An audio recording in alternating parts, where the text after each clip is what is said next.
ನನ್ನ ಎಲ್ಲ ಪ್ರೀತಿಯ ಕನ್ನಡಿಗರಿಗೆ ನಮಸ್ಕಾರ. ನಾನಿವತ್ತು ಸಿಂಪಲ್ಲಾಗಿ ಹೆಲ್ದಿಯಾಗಿ ಹೇಗೆ ಮನೆಯಲ್ಲಿ ಸೀಡ್ಸ್ ಲಡ್ಡು ಮಾಡೋದು ಅನ್ನೋದನ್ನು ತೋರಿಸ್ತಾ ಇದ್ದೀನಿ. ಮೊದಲಿಗೆ ನಾನು ಬಾಣಲಿಗೆ 2 ಸ್ಪೂನ್ ತುಪ್ಪ ಹಾಕ್ಕೊಂಡು ಎಲ್ಲ ಸೀಡ್ಸ್ಗಳನ್ನ ಹುರ್ಕೋತಾ ಇದ್ದೀನಿ.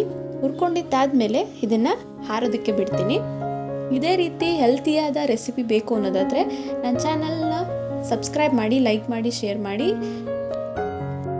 ಇದನ್ನೆಲ್ಲ ಹುರ್ಕೊಂಡಿದ್ದಾದಮೇಲೆ ಸಪ್ರೇಟು ಒಂದು ಪ್ಲೇಟ್ಗೆ ಎತ್ತಿಟ್ಕೋತಾ ಇದ್ದೀನಿ. ನೆಕ್ಸ್ಟ್ ಇದೇ ಬಾಣಲಿಗೆ 1-2 ಸ್ಪೂನ್ ತುಪ್ಪ ಹಾಕ್ಕೊಂಡು ಖರ್ಜೂರ ಹುರ್ಕೊಂಡಿದ್ದಾದಮೇಲೆ ನೆಕ್ಸ್ಟು ಸೀಡ್ಸ್ಗಳನ್ನೆಲ್ಲ ಗ್ರೈಂಡ್ ಮಾಡಿಕೊಂಡು ಆನಂತರ ಖರ್ಜೂರ ಗ್ರೈಂಡ್ ಮಾಡಿಕೊಂಡು ಇದಕ್ಕೆ ಬೆಲ್ಲದ ಪಾಕ ಹಾಕ್ಕೊಂಡು ನಾನು ಇದನ್ನು ಸೀಡ್ಸ್ ಲಡ್ಡು ಆಗಿ ಕನ್ವರ್ಟ್ ಮಾಡ್ಕೋತಾ ಇದ್ದೀನಿ.